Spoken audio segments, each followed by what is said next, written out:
actually for your shielding constant, no? So remember, ang pinapahanap is your effective nuclear charge. So to find your effective nuclear charge, you need to subtract your Slater's your shielding constant value to your atomic number. Okay? So 26 minus 19.75 is your ZF for your 3D electron in iron. So, and then you can try finding the effective nuclear charge of an electron in a 5s orbital in strontium. Okay, the first thing you need to do is to find the atomic number. Okay, and next is to find the chilling constant of that electron. Okay, so as you proceed, you should write the electron configuration, the complete electron configuration of your element. Okay, and group it according to their principal quantum number, taking in interest into the electron of interest. Now, taking interest in the orbital with the electron of interest. Okay, so you find your S by using rule number 5s, the best, or rule number 2. Okay, all elements, electrons in the same group should have a value of 0.35 for this one. At 8 electrons have a value of n minus 1. Okay, so n minus 1 is actually your 4. Okay, so n minus 1 is 8 times 0.85 times 28 electrons having a value lower than n minus 1. Okay, so anything lower will have a value of 1. So these are your electrons from 3 to 1. Okay, so that is 28 electrons times 1. You would have a value of 35.15. And you subtract it to the atomic number, and you would get your ZF for your 5s electron in strontium. Okay, so this is your second rule. Use this one. Okay, so you can practice more on your ZF on your own. Okay. Okay, so trends and atomic properties. Okay, the first trend is about your atomic size. Okay, actually, as you go down the column, the atomic radii increases. Okay, so this is because the valence electron, or your n physical quantum number, gets larger. Okay, so the valence shell lies physically farther away from the nucleus. So mas malayo isa sa nucleus, meaning mas malaki ang n niya, meaning mas malaki ang atomic size niya. Okay, and down the group, increasing ang trend due to the increase in energy level.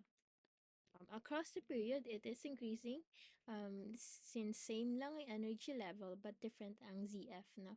So, as you move across the period, lumalaki. I mean, decrease ang iyong atomic size because of the increasing ZF, no? Or effective nuclear charge experienced by your electrons. So, meaning, mas malakas ang hatak ng nucleus mo toward with your electrons, making them a lot smaller. Okay? So that is the trend for your atomic size. Across the period, it's decreasing.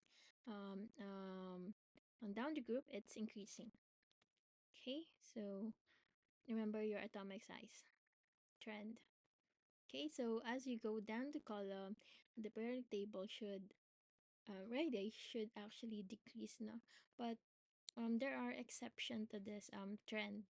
Okay, so for this trend, for your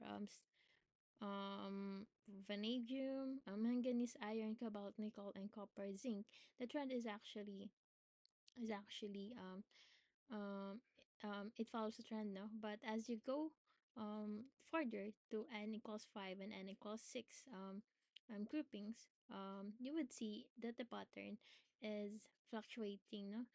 Imbes na mag-iba talaga ang size of your n equals 6, should be a lot bigger, dapat ang graph niya is a lot higher here, it actually falls back to your n equals 5, meaning the size of your elements here are actually not that that different to each other, no? So how similar ang size. Okay, why is that? Remember that your N5 and N6 period contains your lanthanides, no?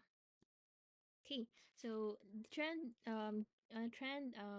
seen in that graph is actually your lanthanide contraction, no, in your atomic properties.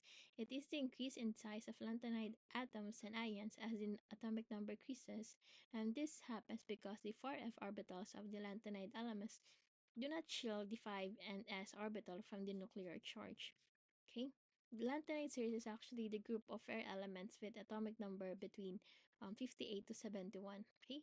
So, bakit daw hindi gas change ang size of your lanthanide elements? This is because if you enter your lanthanide series, you're actually entering the f orbital. Okay? F orbital are more diffuse in space, meaning they are not effective in screening your electrons. Okay, so significant additional Z due to additional protons. So one causes is actually your ZF. No, so as you increase um, your electrons, you are also increasing your protons, meaning you are increasing your ZF or your nuclear charge. Okay, so this is a contributing factor to your lanthanide contraction, making it size relatively similar.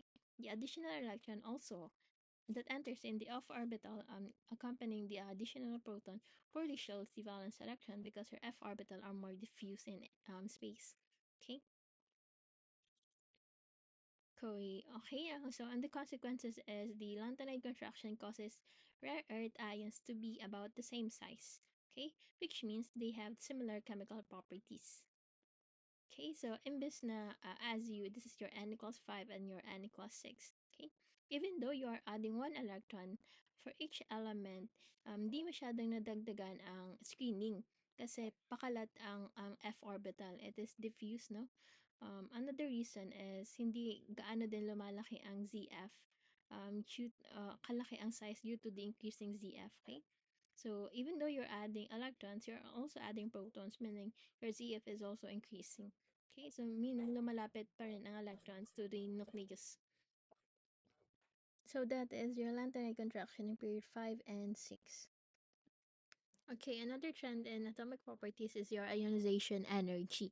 It is the energy required to remove an electron from a gaseous atom in its ground state. So, as you remove an electron from an atom, it becomes smaller, right? Because um, your proton and your electron are actually unequal na. So you have more protons and neutrons than electrons, meaning mas lumiliit ang electron because the effective nuclear charge is becoming more stronger, right? So as you remove the first electron, it is actually called your first ionization energy, and it as you can see, tumataas ang value ng ionization energy as you pluck one electron after the other. Why is that? Because you're plucking electrons a lot more closer to the nucleus as you proceed. Okay, hence higher energy is required. Okay, for that electron to be removed from the gaseous atom. Okay, so this is your first ionization energy, second ionization energy, and third ionization energy. Okay, second, third, and fourth ionization energy, for example, of aluminum, are higher than the first because of the inner electrons are more tightly held by the nucleus. Okay, so you have your first ionization energy, which is the energy required to remove an electron from a gaseous atom in its ground state. Okay, ang trend for ionization energy is down the group, it's decreasing, meaning increasing in energy level or shell. Okay, it is decreasing due to the increasing energy level or shell. Okay, so as you move down the group, decreasing ionization energy because it is a lot easier to block out an electron farther away from your nucleus. Okay? Down across the period, increasing ang ionization energy due to the increasing ZF, okay? But same and energy level, okay? As you move across the period, your ZF, diba, is increasing due to the additional protons. Since same lang and energy level, it is a lot difficult to plug out or remove an electron in this trend. Okay? Because mas malakas ang kapit ng electron mo due to the ZF. Okay? Increasing ZF across the period.